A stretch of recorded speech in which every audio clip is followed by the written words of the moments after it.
बिस्मिल्लाहिर्रहमानिर्रहीम नहमदुहु व नुसल्ली व नुसल्लिमु अला रसूलिल करीम। आज की मुख्तसर गुफ्तगू में हम रोज़ा को तोड़ने वाली चीज़ों पर बात करेंगे जिन्हें मुफसिदात सौम कहा जाता है, यानी वो चीज़ें जिनसे रोज़ा टूट जाता है, रोज़ा फासिद हो जाता है, रोज़ा ख़त्म हो जाता है। रोज़ा को तोड़ने वाली चीज़ें दो तरह की हैं। एक वो चीज़ें हैं जिनसे रोज़ा टूट जाता है और उस पर सिर्फ क़ज़ा लाजिम होती है, कफ़ारा लाजिम नहीं होता। और दूसरी रोज़ा को तोड़ने वाली वो चीज़ें हैं जिनसे रोज़ा टूट जाता है और उस पर क़ज़ा भी लाजिम होती है और कफ़ारा भी लाजिम होता है। हम अपनी किताब माह रमज़ानुल मुबारक फ़ज़ाइल मसाइल और आमाल जो मजलिस सियानतुल मुस्लिमीन पाकिस्तान ने शाये की, उससे इन मुफसिदात को बयान करेंगे। पहले नंबर पर वो मुफसिदात हैं जिनसे सिर्फ रोज़ा टूट जाता है और सिर्फ क़ज़ा लाजिम होती है, कफ़ारा लाजिम नहीं होता। उनमें पहले नंबर पर है कान या नाक में दवा डालना। कान में दवा डालने से और नाक में दवा डालने से रोज़ा टूट जाता है। आम फुक़हा और अहले इल्म का फतवा ये है। अलबत्ता कान में दवा डालने के हवाले से मुआसिर उलमा और अहले इल्म अहले फतवा, मौजूदा ज़माने के उलमा का फतवा इससे हटकर भी है, क्योंकि रोज़ा तोड़ने वाली चीज़ों में से कुछ चीज़ों का ताल्लुक़ मेडिकल रिसर्च से है। कान के ज़रिए जो हम दवा डालते हैं वो जौफ़े मैदा तक, मैदा के अंदर तक पहुंचती है या नहीं पहुंचती, इसका ताल्लुक़ मेडिकल रिसर्च से है। जामिया दारुल उलूम कराची और बाज़ दीगर अहले इल्म की तहक़ीक़ ये है कि अगर कान का पर्दा सलामत हो, ठीक हो, फटा हुआ ना हो, तो इस सूरत में कान में दवा डालने से रोज़ा नहीं टूटेगा। अलबत्ता चूँकि कदीम फुक़हा और अहले इल्म का फतवा ये है कि कान में दवा डालने से रोज़ा टूट जाता है, इसलिए ये हज़रात भी ये फरमाते हैं कि आम हालात में इंसान को एहतियात पर अमल करते हुए कोशिश ये करना चाहिए कि रोज़े की हालत में कान में दवा न डाले। और कदीम फुक़हा का फतवा यही है कि कान में और नाक दोनों में दवा डालने से रोज़ा टूट जाएगा और इस पर सिर्फ क़ज़ा होगी, कफ़ारा नहीं होगा। नंबर 2, जिस चीज़ से रोज़ा टूट जाता है, जानबूझकर मुंह भर कर कै करना। कै के हवाले से हमारे यहाँ आम तौर पर गलतफहमी पाई जाती है। लोग समझते हैं कि कै आ जाए, वोमिटिंग हो जाए तो उससे रोज़ा टूट जाता है। ये बात अलल उमूम नहीं है, हर सूरत में रोज़ा नहीं टूटता, बल्कि 2 शर्तें हैं। नंबर 1, जानबूझकर कै की जाए। जानबूझकर कै करने का मतलब ये है कि मैदे में, तबीयत में किसी प्रॉब्लम की वजह से डॉक्टर कह देता है कि उंगली मार कर या किसी और तरीक़ा से जानबूझकर कै की जाए, फिर वो मुंह भर कर हो, तो इस सूरत में रोज़ा टूट जाएगा।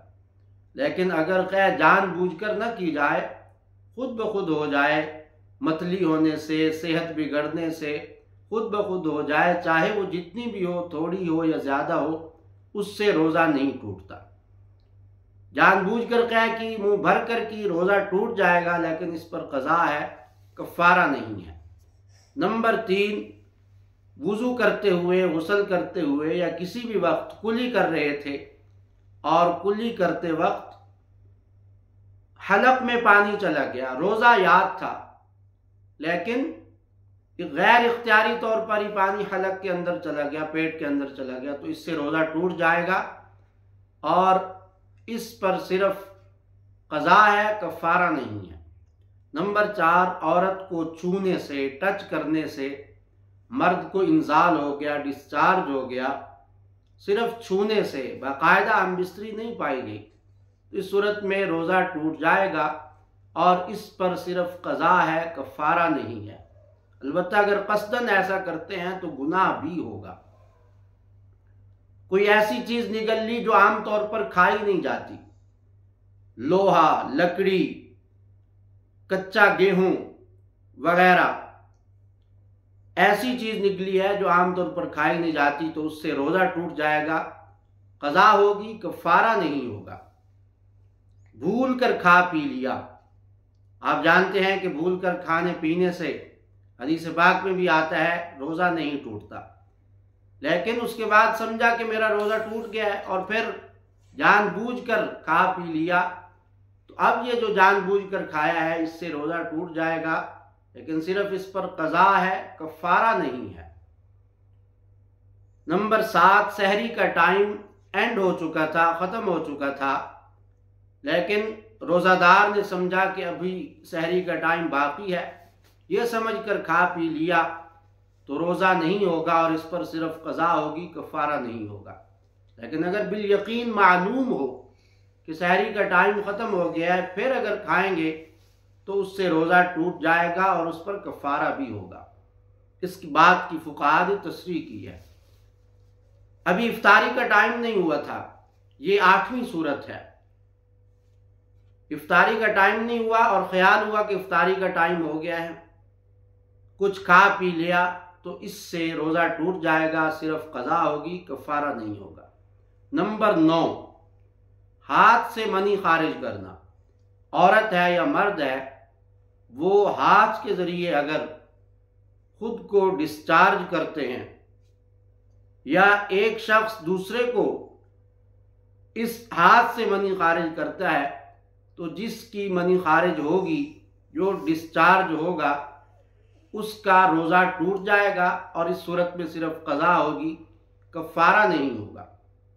नंबर 10, सफ़र की हालत में जानबूझकर रोज़ा तोड़ दिया तो भी सिर्फ क़ज़ा होगी, कफ़ारा नहीं होगा, क्योंकि मुसाफिर कामिल तौर पर रोज़े का अहल नहीं है। नंबर 11, औरत रोज़े से थी, शौहर ने उस पर ज़बरदस्ती की और उससे हमबिस्तरी की, तो इस सूरत में रोज़ा तो दोनों का टूट जाएगा, लेकिन जिस पर ज़बरदस्ती हुई है उस पर कफ़ारा नहीं है।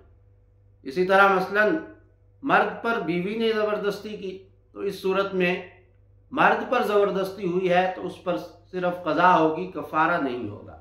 और जो राज़ी है या दोनों राज़ी हैं तो इस सूरत में दोनों पर कफ़ारा होगा। जिस मट्टी को खाया नहीं जाता,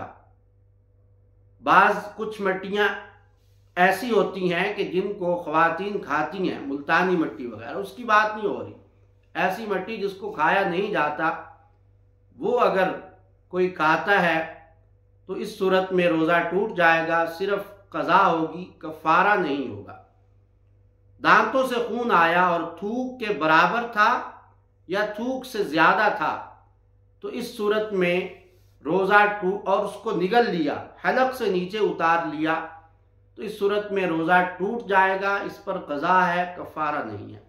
लेकिन अगर खून थूक से कम हो तो फिर रोज़ा नहीं टूटेगा। नंबर 14, दांतों में चने की मिक़दार, खाना या गोश्त वगैरह के ज़र्रात फंसे हुए थे, उनको निगल लिया, ये चने की मिक़दार से ज़्यादा अगर हो तो, खाने के ज़र्रात चने की मिक़दार से ज़्यादा दांतों में फंसे हुए थे, उनको निगल लिया, रोज़ा टूट जाएगा और इस पर सिर्फ क़ज़ा है, कफ़ारा नहीं है। लेकिन अगर वो खाने के ज़र्रात चने की मिक़दार से कम हो, मामूली से ज़र्रात हों, थोड़े से, उनको निगल लिया या चने की मिक़दार के बराबर भी हों, तो इस सूरत में रोज़ा नहीं टूटेगा। लेकिन अगर मुंह से बाहर निकाल कर निगल लिया, चाहे वो ज़र्रा सा भी हो, चने की मिक़दार से कम ही हो, बिल्कुल मामूली सा हो, तो भी उससे रोज़ा टूट जाएगा। तो ये जो सूरतें बयान की गई, तकरीबन 14 सूरतें, इनमें रोज़ा टूट जाता है और बहुत सी सूरतें ऐसी हैं जिनमें इंसान गुनाहगार भी होता है 7 सिर्फ क़ज़ा होती है, कफ़ारा लाजिम नहीं होता। 6 सूरतें तकरीबन ऐसी हैं कि जिनमें रोज़ा टूट जाता है, उस पर क़ज़ा भी है और कफ़ारा भी है। नंबर 1, जानबूझकर खाना या पीना। जानबूझकर खा लेते हैं या पी लेते हैं तो रोज़ा टूट जाएगा। नंबर 2, जानबूझकर हम बिस्तरी करना, इससे रोज़ा टूट जाएगा, क़ज़ा भी है, कफ़ारा भी है। नंबर 3, जानबूझकर सिगरेट या हुक्का पीना, लेकिन इसमें यह बात हकीमुल उम्मत मौलाना अशरफ अली थानवी रहमतुल्लाह ने बहिश्ती ज़ेवर में लिखी है कि जो शख्स सिगरेट, हुक्का, नस्वार का आदी है, वो इन चीज़ों को इस्तेमाल करता है या फिर इनमें से किसी चीज़ को बतौर नफ़ा के, फ़ायदे के इस्तेमाल करता है, तो रोज़ा टूट जाएगा, क़ज़ा भी होगी, कफ़ारा भी होगा। लेकिन अगर कोई शख्स इन चीज़ों का आदी नहीं है और इस्तेमाल करने से कोई फ़ायदा भी मकसूद नहीं, कोई नफ़ा भी मकसूद नहीं, इस सूरत में रोज़ा टूट जाएगा और सिर्फ क़ज़ा होगी। नंबर 4, जानबूझकर नस्वार रखना, इससे भी रोज़ा टूट जाता है। जिस मिट्टी को खाने का रवाज हो, जैसे मुल्तानी मिट्टी वगैरह, उसको खाने से रोज़ा टूट जाएगा, क़ज़ा भी होगी और कफ़ारा भी होगा। और नंबर 6, ऐसा लुआब निगलना, किसी का लुआब जिसके निगलने में लज्जत हो, बीवी का लुआब, किसी दोस्त का, महबूब का या किसी बुजुर्ग का तबर्रुक का लुआब निगलना, जिसके निगलने में लज्जत भी हो, तो उससे क़ज़ा भी है, कफ़ारा भी है। लेकिन अगर ऐसा लुआब निकला जिसमें कोई लज्जत नहीं, मसलन अपना लुआब निकाल के निगल लिया या किसी और का निगल लिया, तो उससे सिर्फ क़ज़ा होगी, कफ़ारा नहीं होगा। यहाँ पर अगर उसूल हम समझ लें कि किस सूरत में रोज़ा तोड़ने पर कफ़ारा है, तो बहुत सारे कफ़ारा के मसाइल हल हो जाएंगे।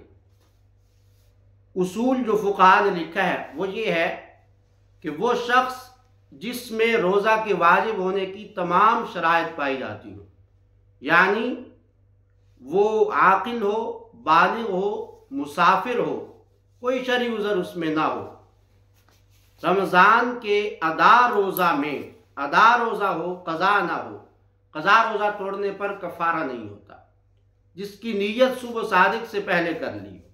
तीसरी शर्त यह है कि उस रोज़े की नीयत सुबह सादिक से पहले की हो, सुबह सादिक के बाद न की हो। जानबूझकर कस्दन चीज़ को खाया पिया हो, हमने पीछे पढ़ा कि कुली करते वक्त अगर हलक में पानी चला गया और उस सूरत में रोज़ा याद था, रोज़ा तो टूट जाएगा, लेकिन सिर्फ क़ज़ा होगी, कफ़ारा नहीं होगा। वजह क्या है कि जानबूझकर नहीं है वो, ठीक है। बदन के किसी जौफ में कुदरती या मसनूई रास्ते, ओपनिंग, कुदरती रास्ते से या मसनूई रास्ते, आर्टिफिशियल ओपनिंग से कोई ऐसी चीज़ पहुंचाई जो दवा या ग़िज़ा के तौर पर इस्तेमाल होती है। अब हमने पीछे पढ़ा था कि लकड़ी खाई, लोहा खाया, या इसी तरह कच्चा गेहूं खाया, तो उससे सिर्फ क़ज़ा थी, कफ़ारा नहीं था। क्यों कि वो बतौर ना तो बतौर दवा इस्तेमाल होता है, ना बतौर ग़िज़ा इस्तेमाल होता है। या काबिल जिमा औरत, काबिल जिमा औरत कौन होती है? जो बहुत कम उम्र ना हो, से हम बिस्तरी करे या हम बिस्तरी कराए, तो इन तमाम सूरतों में क़ज़ा और कफ़ारा दोनों लाजिम होते हैं। लवातत का भी यही हुक्म है। तो इससे हमें मालूम हो गया कि कफ़ारा किस उसूल की बुनियाद पर होता है। ये उसूल ख़ास तौर पर अहले इल्म, उलमा और अहले इफ्ता के लिए काबिल गौर है। आम आदमी को चाहिए कि उसको जो सूरत दरपेश हो, वो किसी माहिर आलिम और मुफ्ती से शरीयत का मसला पूछे, खुद से कोई फ़ैसला न करे कि इसमें क़ज़ा है या कफ़ारा नहीं है। और यहाँ एक अहम तरीन बात यह भी है, कफ़ारा हो या ना हो, बहुत सारी सूरतें रोज़ा तोड़ने की ऐसी हैं जिनमें शदीद गुनाह होता है, सख्त कबीरा गुनाह है, जिस पर अल्लाह ताला की नाराज़ी मिलती है। अगर खुदा न खास्ता ऐसा कोई गुनाह इंसान से सरज़द हो जाए तो नदामत और शर्मिंदगी करते हुए अल्लाह ताला से तौबा और इस्तिग़फ़ार करनी चाहिए। जिस सूरत में क़ज़ा और कफ़ारा दोनों है तो उसमें गोया 61 रोज़े रखने होंगे। कफ़ारा क्या है? कफ़ारा ये है कि लगातार बग़ैर नागे के 60 रोज़े रखेंगे। अगर रोज़े रखने की ताकत ना हो तो फिर 60 मिस्कीनों को सुबह शाम पेट भरकर खाना खिलाएंगे। तो ये आज की इस गुफ्तगू में हमने मुफ़सिदात सौम पर बात की, तफसील के साथ इसको समझ लेना चाहिए। अल्लाह ताला समझने की तौफ़ीक़ अता फ़रमाए। व आख़िरु दावाना अनिल हम्दुलिल्लाहि रब्बिल आलमीन।